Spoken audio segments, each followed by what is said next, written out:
estrela da manhã, eu cantarei a ti. O que você precisa de fazer antes de começar a sua jornada de 40 dias com propósito? O que nós aqui vamos precisar, cada um de nós? Você sabe que ano passado, quando a gente foi fazer a campanha 40 dias, eu me antecipei e fiz aqui com os irmãos o que a gente chamou de uma série pré-campanha. E o nome da série era Porque Eu Estou Aqui na Terra. E hoje eu vou fazer um apanhado do que nós falamos na série, rapidamente, para a gente preparar vocês para esse tempo tão glorioso, tão maravilhoso, que vai ser a campanha 40 dias de propósito. Amém? Diga comigo assim: o que eu preciso saber antes de começar a minha jornada de 40 dias? Eu acho que está errado. Se tiver, corrija aí. Vamos lá. Primeira coisa que você precisa saber: saiba que tudo começa em Deus. Se nós estamos fazendo, Deus tem um propósito para toda a vida. Deus tem um propósito para toda a vida, certo?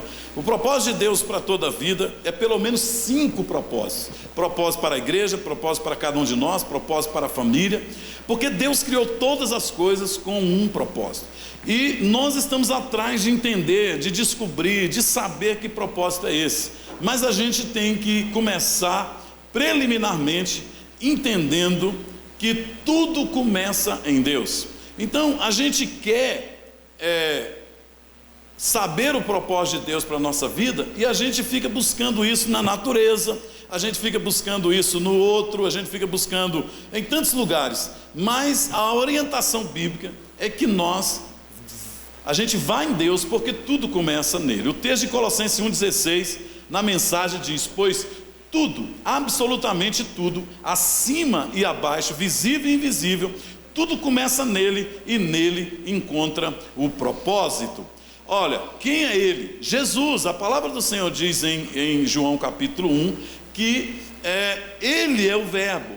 Tudo que existe foi feito por ele, e sem ele nada do que se fez. Ele tudo fez, tudo vem dele, tudo é parte da sua mente criativa, da sua palavra produtora. Então, a primeira coisa que a gente precisa saber é que tudo começa em Deus, não começa em mim. Às vezes a gente fica buscando resposta em nós, buscando resposta nas coisas, mas se alguém quer saber o propósito de alguma coisa, esse alguém precisa de perguntar para quem? O seu Criador, o seu inventor. Se nós nunca tivéssemos visto essa mesa, a gente precisasse saber para que ela servia, então o que a gente ia fazer? A gente ia procurar atrás de quem a criou, de quem a inventou. E Deus é o Criador da humanidade, Deus é o nosso Criador, o Criador de todas as coisas, e com Ele, somente com Ele, a gente vai saber, porque todas as coisas começam nele. Amém? Esse Russell, esse ateu filósofo, ele disse: a menos que se admita a existência de Deus, a questão que se refere ao propósito para a vida não tem sentido. A única possibilidade de ver sentido na vida é crer em Deus. As pessoas que não creem em Deus, os ateus, que, diga-se de passagem, é menos de 1% da população mundial é ateia. Então esse grupo, eles não podem encontrar sentido na vida. Mas é incrível que mesmo as pessoas que creem em Deus, muitas vezes não encontram sentido na vida, porque estão fazendo a pergunta errada e para a pessoa errada, certo? Porque a questão não é você. E o propósito da nossa vida, muitas vezes estamos tentando encontrar o propósito da nossa vida, o sentido da nossa vida, olhando para dentro de nós mesmos, quando não de coisas, de natureza, de criação de Deus. Estamos muitas vezes sempre voltando para nós mesmos, porque o propósito da vida, da nossa vida, diante da perspectiva de Deus, ele é muito maior, queridos, do que qualquer coisa da nossa vida. Imagine qualquer coisa, e eu vou dizer que o propósito da sua vida é muito mais importante do que isso. A realização pessoal, o seu propósito é muito maior, é muito mais extraordinário, muito, sob a perspectiva de Deus e bíblica, muito maior do que a sua realização pessoal, a sua vida profissional. O seu propósito é muito maior. A sua paz de espírito, não quero ter paz. A sua felicidade, o seu propósito é muito maior. Ora, nós estamos buscando paz de espírito, nós estamos buscando realização pessoal, e muitos de nós estamos buscando realização profissional, e a gente desgasta, a gente investe 12 horas do nosso dia buscando essa realização. A gente às vezes na busca dessa realização, a gente trabalha muito, a gente investe muito recurso, muito tempo, porque a gente entende que isso tem valor. Mas eis uma notícia aqui, querido: o propósito de Deus para a sua vida é muito mais importante do que a sua realização pessoal. Alguém disse que tudo que tem valor a gente investe sempre tempo e muito recurso, muito dinheiro. Se uma coisa tem valor para a gente, o que é que a gente investe ali? Tempo, energia e recursos. Olha, o estudo, por exemplo, é algo que a gente valoriza, sim ou não? Pelo menos deveria. E a gente então coloca a criança na escola com 4 anos de idade, e quando a criança vai sair da escola, ela está do nível médio com 17 anos. E depois entra na faculdade, depois entra em pós-graduação, e se ele quiser continuar estudando, vai se tornar um doutor, um pós-graduado Mas por que a gente gasta tanto dinheiro, investe tanto dinheiro e tempo na questão intelectual, na questão do ensino, do estudo? Porque a gente dá valor. Eu digo para você, o seu propósito tem que ser buscado com unhas e dentes, tem que ser buscado com todo o recurso que você tiver, tem que ser buscado porque ele é mais importante. A questão não é você. Olhe para a sua agenda, descubra quantas horas do dia você está investindo em pessoas, você está investindo em Deus. Quando eu digo que a questão não é você, eu estou dizendo que maior parte do seu tempo, maior parte da sua agenda, maior parte do seu recurso está sendo investida em quem? Em você mesmo. Se você de fato quer encontrar o propósito da sua vida, você tem que buscar em Deus, ser menos egoísta, se tornar uma pessoa mais altruísta. Porque se você faz um programa e descobre que Deus não aparece na sua agenda, dificilmente você vai encontrar propósito para a sua vida. Você vai entender qual é o propósito de Deus para a sua vida. Por isso que a gente faz uma campanha 40 dias de propósito, e a gente pede para a pessoa ler um devocional diariamente, e às vezes a gente acha muita coisa, mas se a gente for ver a nossa agenda, a nossa semana, tudo tem a ver com a gente, não é? O que eu faço de manhã tem a ver comigo, à tarde comigo, à noite tem a ver comigo, segunda, terça, tudo tem a ver comigo, só tem a ver comigo, só tem a ver comigo. Gente, não podemos encontrar o propósito da nossa vida se nós estamos só olhando para nós, estamos olhando só para dentro. Onde Deus está na sua agenda? Onde estão as pessoas em sua agenda? Onde está o tempo para a sua reflexão? Então, na campanha 40 dias de propósito, isso é muito importante, porque lá, nesses dias, nós vamos tirar tempo para meditar na palavra de Deus, no que Deus diz a respeito disso.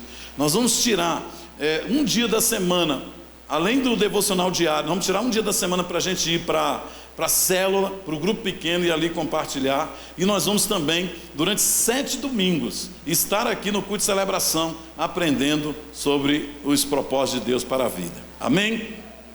O propósito de Deus para a sua vida é maior do que a sua família, e você investe tanto na sua família, mas descubra que mais do que a sua família, o seu propósito ainda vai além. Tudo começa em Deus, e isso é importante para a gente. Focar em Deus é a solução, mas focar em si mesmo é a aflição. Muitos de nós estamos muito aflitos porque nós estamos focando em nós mesmos. Olha esse texto de Efésios 1, 11 e 12. Nele fomos também escolhidos, tendo sido predestinados conforme o plano daquele que fez todas as coisas segundo o propósito, segundo o sentido da sua vontade, a fim de que nós, os que primeiro esperamos em Cristo, sejamos para louvor da sua glória. Então foi Ele que nos criou para louvor da sua glória. 2 Coríntios capítulo 4, verso 18, olha que texto extraordinário. Assim fixamos os olhos não naquilo que se vê, mas no que não se vê, pois o que se vê é transitório, mas o que não se vê é eterno. A gente investe maior parte do nosso recurso e tempo das coisas visíveis, e Deus está dizendo: olhe para o que é invisível, olhe para aquilo que é eterno. Colossenses 1,16, já vimos aqui hoje esse texto que diz: todas as coisas foram criadas por Ele e para Ele. Você foi criada para Ele, você foi criado por Ele, você foi criado para Ele. Você foi feito por Deus e para Deus. E até, como diz o pastor Rick Warren, você compreenda isso, jamais você vai ver sentido em sua vida. Enquanto a religião tem a ver com o seu plano para a sua vida, o seu plano, como você vai gastar o seu plano, a sua vida aqui, fé e vida eterna tem a ver com o propósito de Deus para você. E Deus tem. Amém? Quantos entenderam isso? Tudo começa em Deus. 2, saiba que você não é um mero acidente. O texto de Isaías 44:2 diz: assim diz o Senhor, aquele que o formou no ventre e que o ajudará. Não tenha medo, meu servo a quem escolhi. Salmo 138:8, vocês conhecem? O Senhor cumprirá o seu propósito para comigo. Então, Deus quer cumprir o propósito dele para conosco. Ele quer que a gente saiba que não somos um acidente, não somos frutos do acaso, não é? Então você não é um mero acidente. É interessante, boa parte de nós não fomos, achamos que o nosso nascimento é um erro, porque muitos não foram planejados pelos seus pais. Alguns são fruto até de abuso sexual, de um estupro, coisa do tipo. Mas mesmo que, sob a sua perspectiva, o seu nascimento foi um erro, sua vida não é obra do acaso. Você pode até mesmo ter nascido fora de um planejamento normal familiar, mas Deus não ficou surpreso com o dia que você nasceu. Deus não ficou surpreso com a sua existência, ao contrário, Ele estava aguardando, Ele estava esperando. Se Deus fosse humano, Ele estava aguardando ansiosamente a sua entrada triunfal nessa vida. Você é incrível sob a perspectiva de Deus, por favor, aplauda Ele. Amém? Antes de você ser concebido pelos seus pais, Deus já havia concebido você na sua mente, no seu coração, no seu espírito. Então, creia nisso. Você precisa de crer nisso. Deus não joga dados, como disse Einstein. Deus não tenta a sorte. Deus não joga na loteria. Deus faz tudo eternamente calculado. Ele é o Criador, Ele é o sustentador do universo, de todas as coisas que neles existem. Amém? No céu e na terra. O Salmo 139, 15, 16, texto extraordinário, lindíssimo, belíssimo, que a gente ama, diz: meus ossos não estavam encobertos de ti, quando em secreto fui formado e entretecido como nas profundezas da terra. Os teus olhos viram o meu embrião, todos os dias determinados para mim foram escritos no teu livro, antes de qualquer deles existir. Deus sabe tudo a seu respeito. E o plano de Deus, no livro de Deus, você é mais que vencedor em Cristo Jesus. No plano de Deus, Ele tem um plano de dar a você o fim que você deseja. Então, de dar a mim o fim que eu desejo. E qual o fim que nós desejamos, irmãos? Nós queremos ser felizes, nós queremos nos realizar. E aí o Sermão do Monte vai dar uma receita de quem é verdadeiramente feliz. Mas a gente se recusa a submeter nas orientações daquele que nos criou. Normalmente, eu usei muito isso para evangelizar. Mas a gente lida conosco e com a vida mais ou menos como uma pessoa que compra um aparelho novo. Quem aqui, quando compra uma TV, por exemplo, ou um carro zero, lê todo o manual? Tem alguém? Eu não leio não, gente.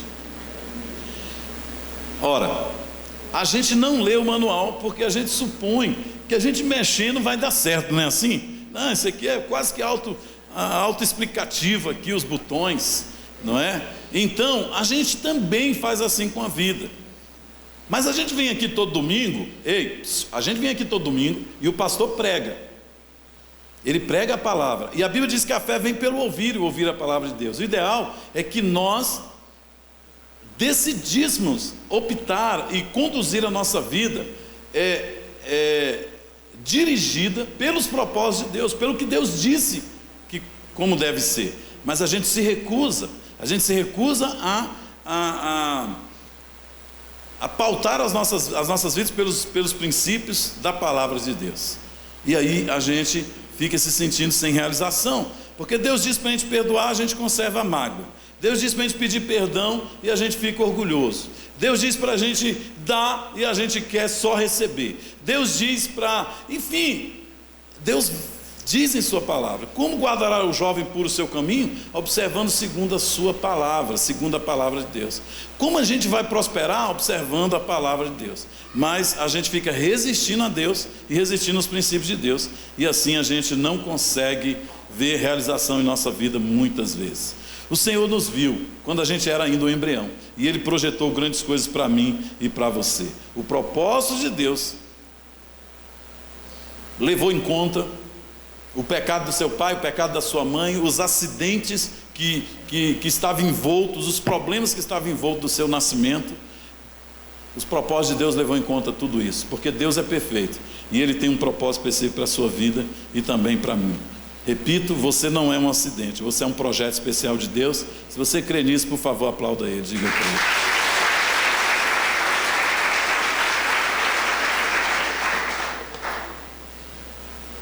Saber disso é importante, porque o que fica claro para a gente na palavra de Deus é que o plano de Deus para nós, ele não se limita a essa terra, é para hoje e também para a eternidade. Efésios 1:11 diz: nele fomos também escolhidos, tendo sido predestinados conforme o plano daquele que fez todas as coisas, segundo o propósito da sua vontade. Você é um escolhido de Deus e ponto final. Queridos, sem Deus na minha vida, sem Deus nas nossas vidas, a vida não faz sentido nenhum. Por isso que as pessoas estão cada dia mais, não importa o quanto dinheiro a pessoa tem, ele quer mais. Não importa o quantos prazeres ele tem, ele quer mais. Não importa o quanto ele trabalha, ele quer trabalhar mais. Por que nós fazemos das coisas que Deus nos dá o Deus da nossa vida, quando nós não temos Deus de fato em nossa vida? Por que nós fazemos isso? Porque toda vez, irmãos, que eu adoro alguma coisa, eu me torno parecido com aquilo. Toda vez. Se você adorar a Deus, você vai se parecer com Deus. Se você buscar a Deus intensamente, Ele vai dar sentido para a sua vida. Mas se você se recusar a buscar ao Senhor, você vai começar a se parecer com um bocado de coisa aí que não tem nada a ver com Deus. Efésios 3:20 diz: aquele que é capaz de fazer infinitamente mais do que tudo o que pedimos ou pensamos, de acordo com o seu poder que atua em nós. Então, não tenha medo de confiar em Deus, de mergulhar nele. Amém? Isaías 46, 3 e 4. Vocês a quem tenho sustentado desde que foram concebidos. Deus tem sustentado a sua vida desde o dia que você nasceu, e que tenham carregado desde o nascimento. Você chegou até aqui porque Deus está segurando na sua mão. Você já podia ter morrido. Satanás fez plano também contra você, mas o plano de Deus na sua vida é maior.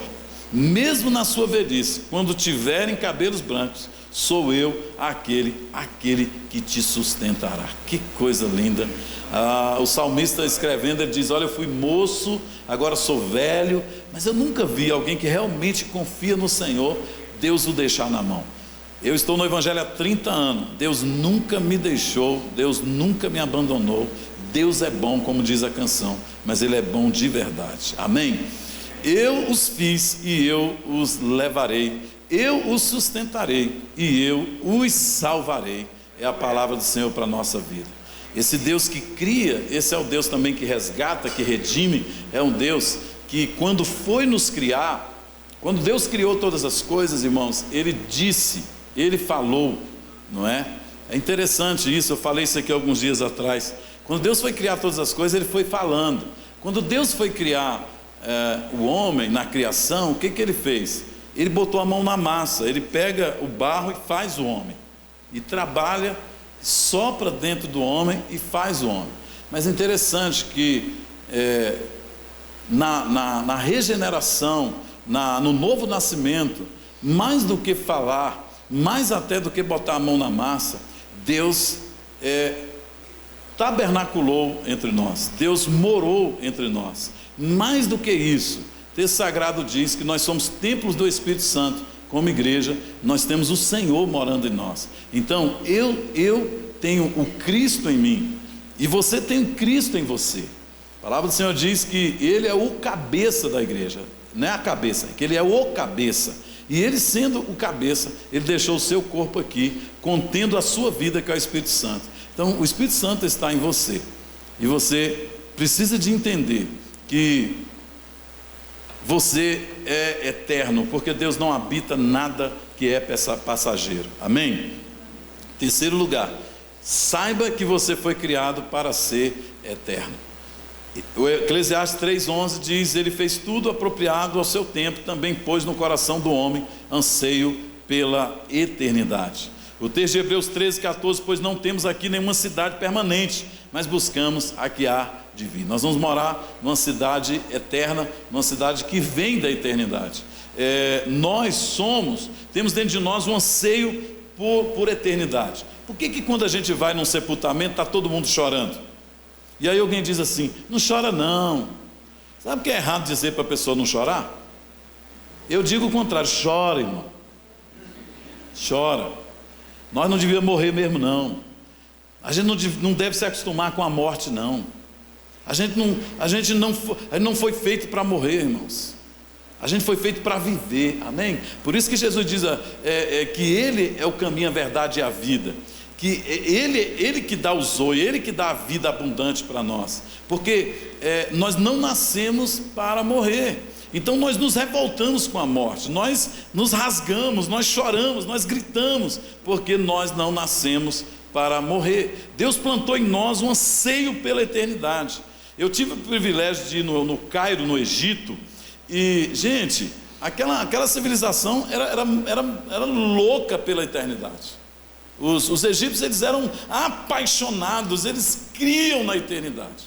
Pena que eles não tinham a revelação, mas eles eram apaixonados. Eles eram tão apaixonados pela eternidade que quando o grande faraó morria, o faraó entrava dentro de uma câmara, e dentro ali daquela câmara ele era colocado, e com ele todos os súditos dele iam para ali, os servos, para servi-lo na eternidade.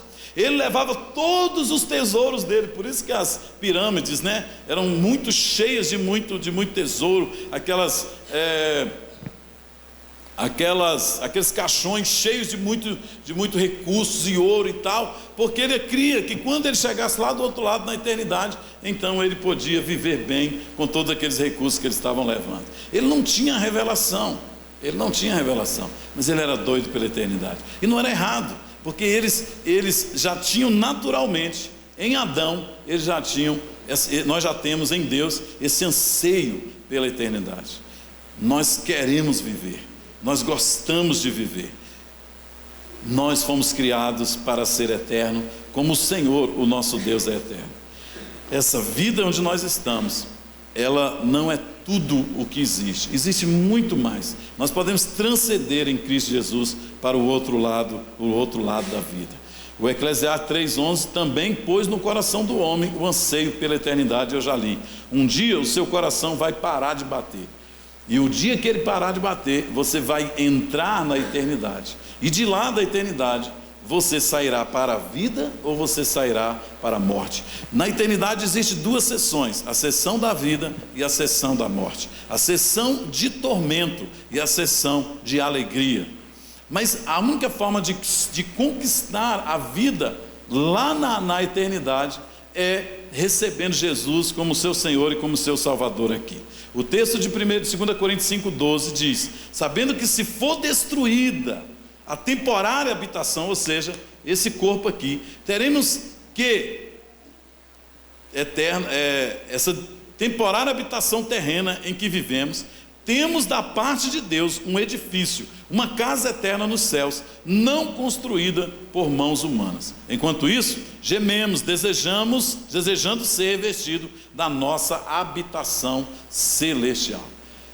Por que a gente gasta tanto tempo nesta vida e a gente muitas vezes esquecemos de que há uma eternidade para nós enfrentarmos? Na eternidade futura existe um céu e existe um inferno. E eu botei isso aí no slide bem grande para que a gente se lembre disso sempre.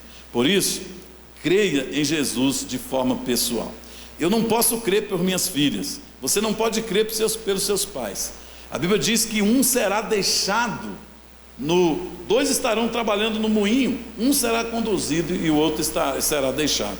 Duas pessoas estarão trabalhando, duas pessoas estarão na mesma cama, um será conduzido e o outro será deixado. Creio em Deus, creio também em mim, na casa do meu Pai há muitas moradas, diz o texto sagrado.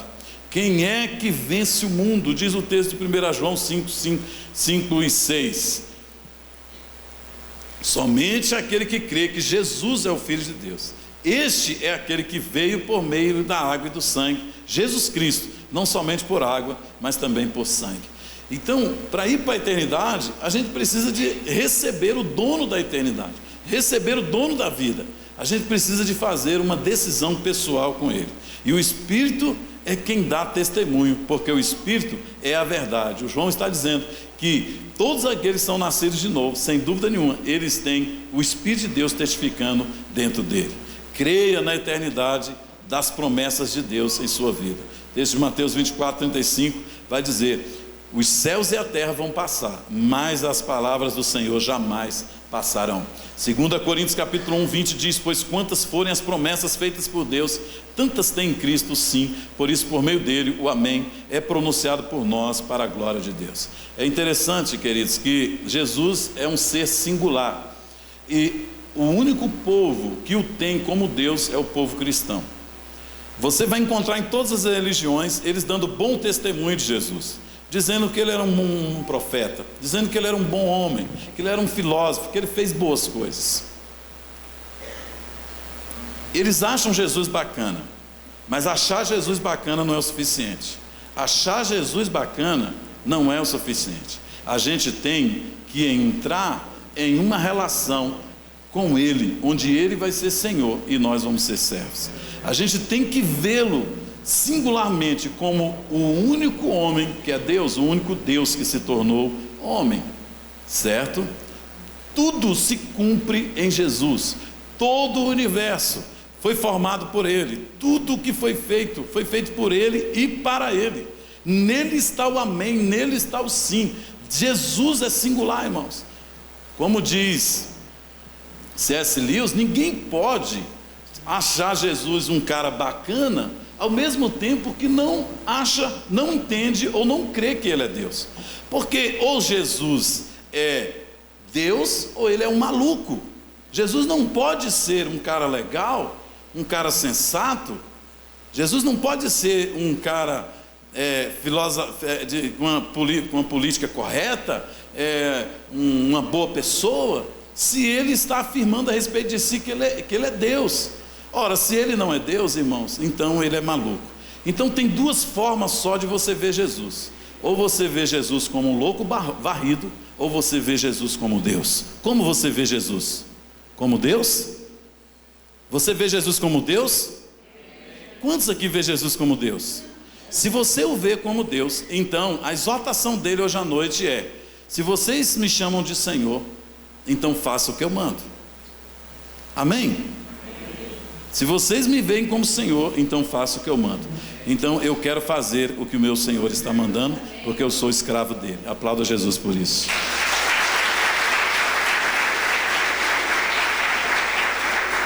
Sob essa perspectiva da eternidade, creia na herança de Jesus sobre a sua vida. Venham benditos de meu Pai, diz o texto de Mateus 25. Recebam como herança o reino que lhes foi preparado desde a criação do mundo. Tudo está pronto, irmão.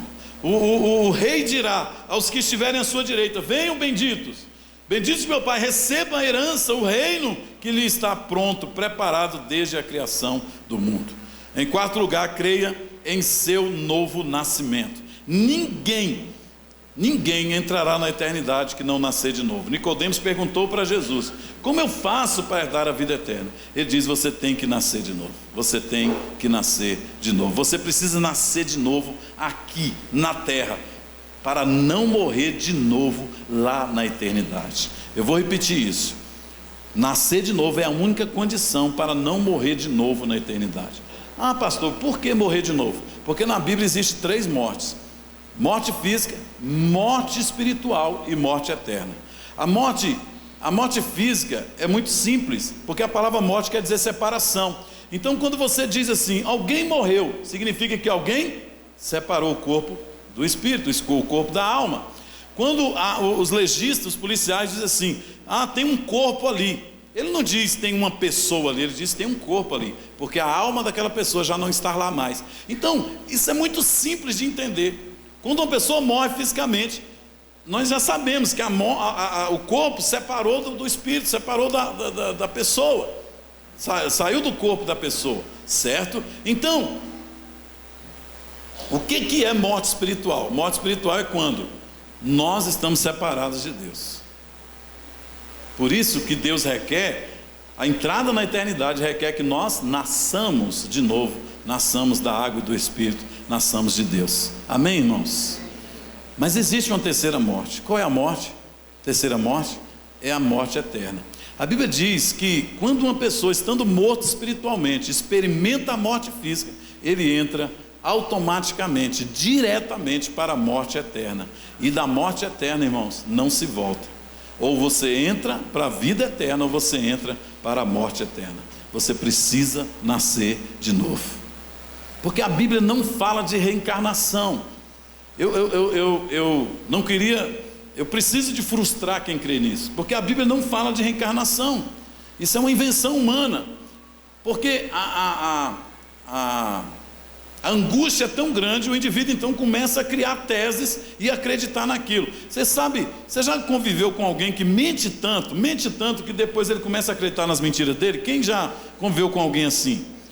Isso é fato. A pessoa, de tanto repetir para si mesmo determinada coisa, ele começa a acreditar naquilo. E às vezes a gente faz isso por brincadeira, mas é verdade. Agora, se cria essas histórias a fim de preencher um vazio que só pode ser preenchido com a palavra de Deus, certo? E a Bíblia não fala de encarnação, ao contrário, a Bíblia fala de encarnação, não de reencarnação. Amém? A Bíblia não fala de reencarnação, a Bíblia fala de encarnação. Além disso, entre vocês e nós há um grande abismo, de forma que os que desejam passar do nosso lado para o seu, ou do seu para o nosso, não conseguem. Isso aqui é o texto de Lucas 16, que conta a história do rico e do Lázaro, que foram para a eternidade. Eles não podem mudar de lado. Eles não podem um ir para o paraíso, o outro ir para fazer isso depois da morte, certo? O texto de Hebreus capítulo 9, verso 27 diz: ao homem está ordenado morrer uma só vez, segue-se daí o juízo. Esse texto é um texto altamente teológico, viu, irmãos? Quando eu falo altamente teológico, falando que é um texto muito importante para os crentes. Hebreus 9, 27. Olha, ao homem está ordenado morrer uma única vez. Não existe reencarnação, mas existe encarnação. O texto de João 1,14 diz: aquele que é a palavra tornou-se carne, ele encarnou e viveu entre nós. Vimos a sua glória como a glória do unigênito vindo do Pai, cheio de graça e cheio de verdade. Aleluia! Eita, Deus se encarnou e veio morar conosco. A Bíblia fala de ressurreição, a Bíblia não fala de reencarnação. Disse-lhe Jesus a Marta: eu sou a ressurreição e a vida, aquele que crê em mim, ainda que morra, viverá, e quem vive crê em mim, não morrerá eternamente. É interessante, João capítulo 11 conta a história de Lázaro. O texto sagrado diz que Lázaro adoeceu, Jesus de propósito ficou em determinado lugar, se atrasou, esperando realmente que o Lázaro morresse, para que ele fosse ressuscitado para a glória de Deus. É interessante, quando ele chega na aldeia de Betânia, o texto sagrado diz que Marta vem e diz: meu Deus, se o Senhor estivesse aqui, Jesus, Lázaro não teria morrido. E Jesus: não, mas eu estou aqui. E ela diz assim, Jesus: eu vou ressuscitar Lázaro. Aí ela: não, sim, eu sei que tu vais ressuscitar no último dia. E Jesus diz, esse texto aqui, 11, 25 e 26: eu sou a ressurreição Eu sou a ressurreição e a vida. Aquele que crê em mim, ainda que morra, viverá, e quem vive e crê em mim não morrerá. Ora, se você vive e crê em Jesus, você está vivo espiritualmente. Se você está vivo espiritualmente, você não morrerá, mas passará da vida para a morte. É interessante que na teologia, ou na fé, ou na prática de fé de Marta, Jesus sempre está atrasado ou Jesus está adiantado, mas Jesus nunca é. Mas Jesus diz: olha, eu não fui a ressurreição, Marta, eu não serei a ressurreição, Marta, eu sou a ressurreição e a vida. É interessante que isso está no singular, isso está no presente. Às vezes, irmãos, a gente tem perdas na vida e a gente está dizendo para Deus: se eu já tivesse Jesus estivesse aqui, agora só não. Você tem Jesus hoje, então você tem a vida hoje, você tem a ressurreição hoje, amém? Porque quem crê no Filho tem a vida eterna, já quem rejeita o Filho não verá a vida. Essa é a nossa convicção, essa é a nossa compreensão. É nesses moldes que nós vamos mergulhar em 40 dias de propósito, para entender o que Deus tem para a nossa vida. A melhor hora, irmãos, para pensar a respeito da eternidade é agora enquanto nós estamos vivos. Em quarto e último lugar, saiba o sentido da vida na perspectiva da Bíblia. O que é a sua vida? O que é a sua vida, diz o texto de Tiago? Vocês são como a neblina que aparece por um pouco de tempo e depois se dissipa. Atos 2:28, tu me fizeste conhecer os caminhos da vida e me encherá de alegria na tua presença. Deus quer nos ensinar o caminho da vida, a verdadeira vida, porque essa vida que nós vivemos, ela é efêmera, ela é passageira, ela é frágil. Por isso, nós precisamos de entender qual é o sentido da vida sob a perspectiva da palavra de Deus. Nós não vemos as coisas como são, mas nós vemos as coisas como nós somos. Então, tenha um conceito mais elevado de você mesmo. Você é filho amado de Deus, você é lavado e remido pelo sangue do Cordeiro, você foi resgatado da sombra da morte e Cristo te colocou assentado com Ele nas regiões celestes. É assim que você tem que se ver. Se você assim se vê, você vai ver a vida de uma perspectiva muito diferente daquela que você vê hoje. Não vai ver sob a perspectiva do tanto de dinheiro que você tem, do tanto do seu trabalho. Você vai ver sob a perspectiva de Deus, a perspectiva bíblica. Amém, queridos? A maioria das pessoas passam toda a vida sem compreender quem realmente são. Hoje fica claro quem somos filhos amados de Deus. Nem o sábio nem o tolo serão lembrados para sempre, mas sempre nos dias futuros ambos serão esquecidos. Nessa vida não, as nossas memórias são muito, muito fracas, mas a Bíblia diz que lembrará de nós, Deus lembrará de nós, terá os seus feitos na sua memória eterna. Deus lembra de nós na verdadeira vida.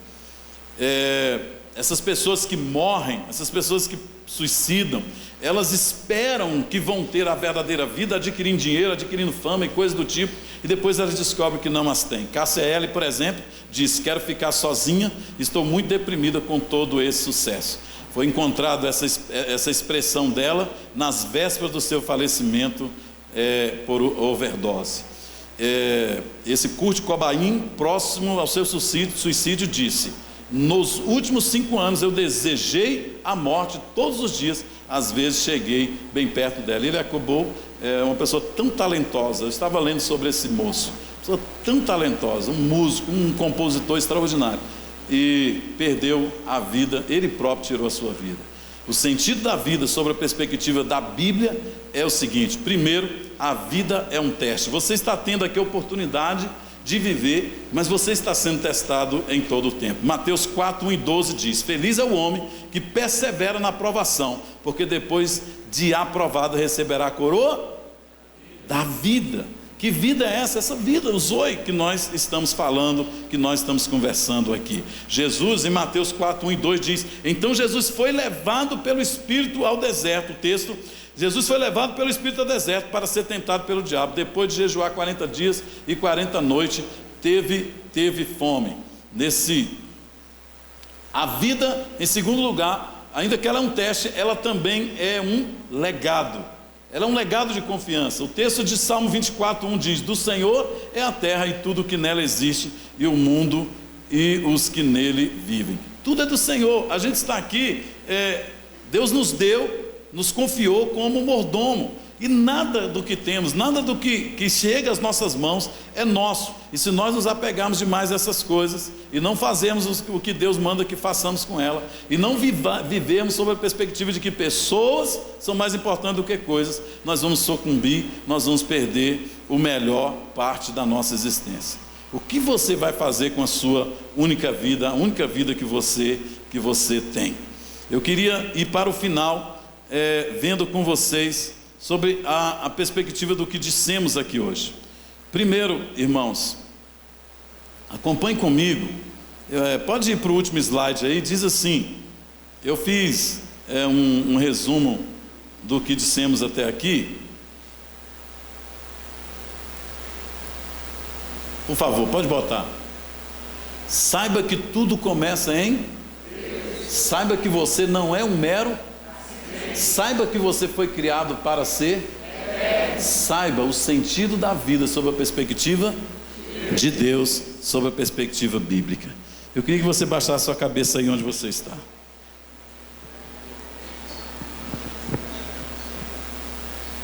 Nós tentamos resumir aqui o que o ano passado nós pregamos em 6 semanas. Tudo começa em Deus. Você não é um mero acidente. Você foi criado para ser eterno. O sentido da sua vida tem a ver com Deus, tem a ver com Jesus. Pai, nós queremos hoje à noite, sem alardes, porque há força, há poder na Tua palavra. A Tua palavra é lâmpada para os nossos pés e luz para os nossos caminhos. Ilumina, meu Deus, os nossos caminhos aqui hoje. E quando nós formos fazer a nossa campanha, a partir de semana que vem, é sob a perspectiva desses 4 pontos. É sob a perspectiva, Senhor Jesus, de que nós somos eternos, de que nós não somos um acidente, de que tudo começa no Senhor, de que a vida tem sentido sob a perspectiva da Tua palavra e do Senhor. Em nome de Jesus.